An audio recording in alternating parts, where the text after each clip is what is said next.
Filipenses capítulo 3, a partir do versículo de número 8. Quem já achou diz: achei. Vamos lá então. E na verdade tenho também por perda todas as coisas pela excelência do conhecimento de Cristo Jesus, meu Senhor, pelo qual sofri a perda de todas essas coisas e as considero como esterco para que possa ganhar a Cristo. Essas palavras estão sendo ditas por Paulo falando aqui sobre aquilo que ele perdeu, aquilo que ele considera como algo que não presta mais para ele, ele considera como esterco. Ele, mais para frente vocês vão ver que são coisas que ele deixou para trás, né? Então, na verdade, tenho também por perda todas as coisas. Versículo 9: e seja achado nele, não tendo a minha justiça que vem da lei, mas a que vem pela fé em Cristo, a saber, a justiça que vem de Deus pela fé, para conhecê-lo e a virtude de sua ressurreição e a comunicação de suas aflições, sendo feito conforme a sua morte, para ver se de alguma maneira eu possa chegar à ressurreição dos mortos. Ou seja, eu considerei por perda, eu considerei como esterco essas coisas que ficaram para trás. Por quê? Porque eu desejo fazer parte da ressurreição. Eu estou lutando para fazer parte da ressurreição, para ver se alguma maneira eu possa chegar à ressurreição dos mortos. Não que já tenho alcançado, ou que seja perfeito. Paulo dizendo: eu não sou uma pessoa perfeita, como nós também não, mas prossigo para alcançar aquilo para o que fui também preso por Cristo Jesus. Irmãos, quanto a mim, não julgo que haja alcançado, mas uma coisa faço, e é que, esquecendo-me das coisas que atrás ficam, e avançando para as que estão diante de mim, prossigo para o alvo, pelo prêmio da soberana vocação de Deus em Cristo Jesus. Pode continuar com a sua Bíblia aberta, né? Mais um pouquinho nesse texto. Vocês viram aqui no começo, quando nós começamos a ler aqui esse versículo 8 em diante do capítulo 3, o apóstolo Paulo se lembrando das coisas erradas que ele havia feito anteriormente. Quantas coisas Paulo havia feito de errado, né? Principalmente consentindo na morte de cristãos, pessoas que serviam a Deus. Ele reunia os seus homens, eles iam lá e matavam aquelas pessoas. Eles iam lá e tiravam a vida das pessoas. Quantas vezes ele respirava, né? Entrava pelas narinas do apóstolo Paulo, ele respirava o ódio por aqueles que serviam a Deus. Nós vimos aqui agora há pouco, né, a Juliana passando aqui para vocês no Data Show, as perseguições, né? As pessoas que morrem por amor a Jesus, as pessoas que são decapitadas por amor a Jesus, as pessoas que são muitas vezes fuziladas por amor a Jesus, pessoas que são mutiladas por amor a Jesus. Irmãos, esses dias atrás eu estava lendo em uma determinada revista sobre a perseguição a cristãos nesses países fechados para o evangelho. Irmãos, de pessoas que eles puxam a língua para fora e cortam a língua da pessoa, para a pessoa não falar mais o nome de Deus, para a pessoa não mais falar o nome de Jesus, o nome do Espírito Santo. Então vamos puxar a língua dela para fora e vamos cortar a língua dela. Irmãos, Paulo, talvez ele não chegou a esse ponto, mas ele consentiu na morte de muita gente. Muitos evangélicos, muitas pessoas que serviam a Deus de verdade, foram mortos né? Através do consentimento de Paulo, perseguiu a muitos cristãos, perseguiu muito a igreja da sua época. E agora então Paulo, ele para um pouquinho aqui, e ele começa a fazer uma análise da sua vida. Ele para um pouquinho aqui, e ele começa a pensar naquilo que ele havia feito, naquilo que ele havia realizado, que ele sabia que não tinha sido da vontade de Deus, não era da vontade de Deus. E olha o que Paulo diz aqui então no versículo 8, né? Que nós lemos: na verdade tenho também por perda todas as coisas, pela excelência do conhecimento de Cristo Jesus, meu Senhor, pelo qual sofri a perda de todas essas coisas, e eu considero como esterco. Eu considero aquelas coisas que ficaram para trás como esterco. Aqueles maus pensamentos, aqueles maus desígnios, aquelas minhas atitudes que fizeram muita gente sofrer, aquelas minhas atitudes que ajudaram a matar muita gente que servia a Deus, eu considero tudo isso como esterco. Tudo isso não vale para nada, não serve para nada para mim. E ele diz assim, né, no texto, né, como esterco para ganhar a Cristo. Ele diz: e seja achado nele, não tenho a minha justiça que vem da lei, mas as que vêm pela fé em Cristo, a saber, a justiça que vem de Deus pela fé, para conhecê-lo e a virtude de sua ressurreição e a comunicação das suas aflições, sendo feito conforme a morte, para ver se, de alguma maneira eu posso chegar à ressurreição dos mortos. E ele diz assim: não que já a tenho alcançado, ou que eu já seja perfeito. Quem aqui se acha uma pessoa perfeita? Levanta a mão, por favor. Tem alguém aqui que diz assim: eu sou o cara? Levanta a mão, por favor. Ninguém. Nós não somos perfeitos. Nós não somos perfeitos. Irmãos, nós temos as nossas falhas. Agora eu vou mudar a pergunta aqui, ó. Quem tem falhas, é falho? Levanta a mão, por favor. Aí sim. Então, o próprio apóstolo Paulo, ele está dizendo aqui de uma forma categórica e de uma forma enfática. Ele está dizendo aqui, né? Não que já tenha o alcançado, ou que eu seja perfeito. Ele está dizendo: eu não sou perfeito, já fiz muita coisa errada, já matei muita gente, já ajudei a matar, já persegui muita gente, já muita gente sofreu por minha causa.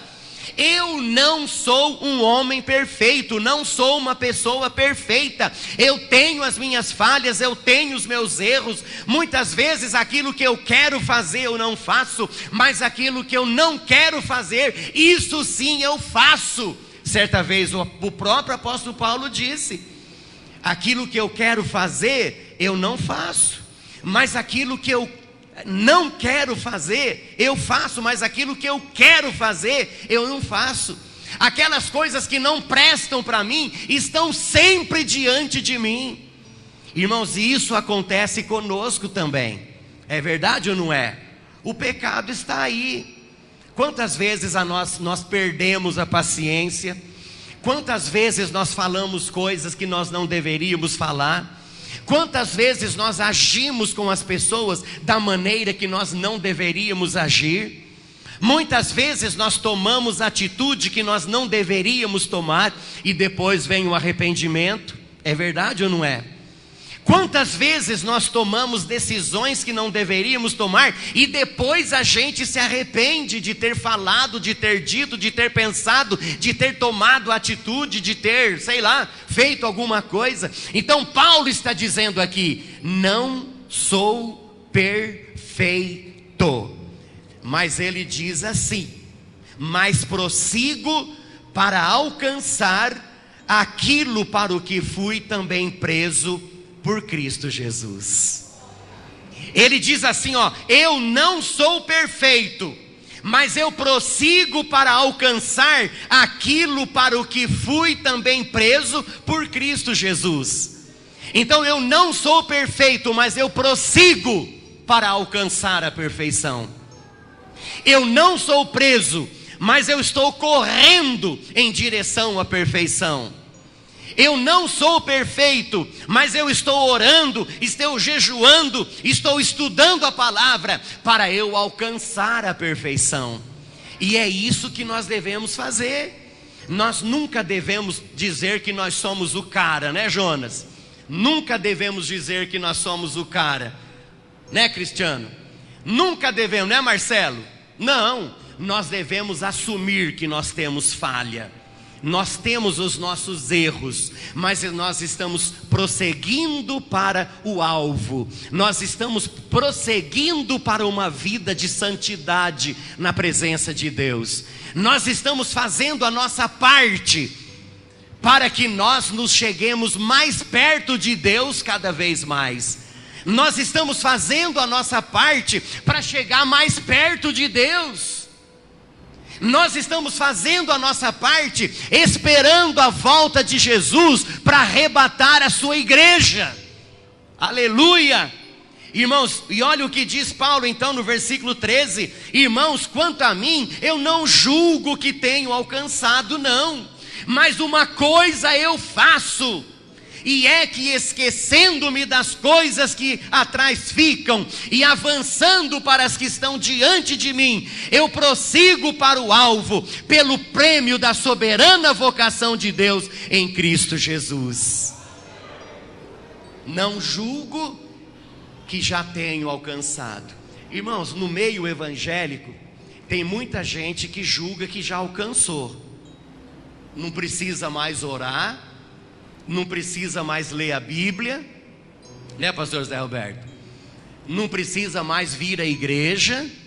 Não, eu já atingi o estágio, né? Eu já sou um semideus já estou quase virando Deus. Então eu não preciso mais ler a Bíblia, não preciso mais ir à igreja, não preciso orar, né? A pessoa ela já se julga poderosa, né? Ah, eu sou, eu faço, eu conheço mais do que todo mundo, mais do que o diabo você não conhece. O diabo conhece a Bíblia mais do que você ainda, sabia disso? Você que acha que conhece a Bíblia inteira, o diabo conhece mais do que você. Conhece mais do que você. Então você não é o cara, não. Então, irmãos, não julgo que eu já cheguei lá, não julgo que já alcancei, não. Paulo, irmãos, ele está aqui expressando a sua humildade diante de Deus. Então para com esse negócio de dizer que já é o bom, né? Que já conhece tudo. Tem muitos que quando o pastor abre aqui um texto da Bíblia, isso aí eu já conheço, já ouvi muito isso aí. Eu nem sei o que eu vim fazer na igreja essa noite. Esse texto aí do prossigo para o alvo, eu já ouvi muito sobre isso. Então vai ter que ouvir de novo, porque não adiantou nada. Ouviu tanto, mas precisa ouvir de novo, até chegar à conclusão que a Bíblia, ela se renova a cada dia. Cada dia que a gente lê a Bíblia se renova. Cada dia que a gente lê a palavra de Deus, ela tem uma mensagem diferente para a gente. Eu mesmo já preguei esse texto aqui um monte de vezes, mas hoje eu estou falando aqui um monte de coisa que eu não falei as outras vezes. Sabia disso? Então a Bíblia, ela se renova. A Bíblia, irmãos, ela é uma caixa de surpresa, ela é uma mina. Cada vez que o Salmo 23, por exemplo, pastor Josué, eu já li o Salmo 23 500 vezes. Lê de novo, que Deus vai falar com você de forma diferente. Deus vai falar para você de uma forma diferente. Ele tem algo novo para te dar. Ele tem algo novo para fazer para você. Amém, irmãos? Então isso é muito importante diante de Deus. Olha o que diz aqui então a palavra, cadê? Olha o que diz a palavra aqui, ó. Não que tenha alcançado, ou que seja perfeito, mas eu prossigo para alcançar aquilo para o que fui também preso por Cristo Jesus. Irmãos, quanto a mim, não julgo que haja alcançado, Mas Paulo diz assim: mas uma coisa eu faço. Quer dizer, atitude diante de Deus. Uma coisa eu faço. Tem muita gente aí não fazendo nada para crescer diante de Deus. Tem muita gente aí que não está fazendo nada para chegar mais perto de Deus. Paulo está dizendo aqui: mas uma coisa eu faço, e é que, esquecendo-me das coisas que para trás ficam, e avançando para as que estão diante de mim, prossigo para o alvo, pelo prêmio da soberana vocação de Deus em Cristo Jesus. Então você quer crescer na presença de Deus? Esqueça aquilo que ficou para trás. Quantas coisas, né? Esqueça. Avance para as que estão diante de você. Deus tem coisas novas para você. Mas prossiga para o alvo, que é Jesus Cristo de Nazaré. Amém? Esperando a volta de Jesus, que vai voltar para buscar a sua igreja a qualquer dia, a qualquer hora e a qualquer momento. Nós precisamos estar preparados em nome de Jesus.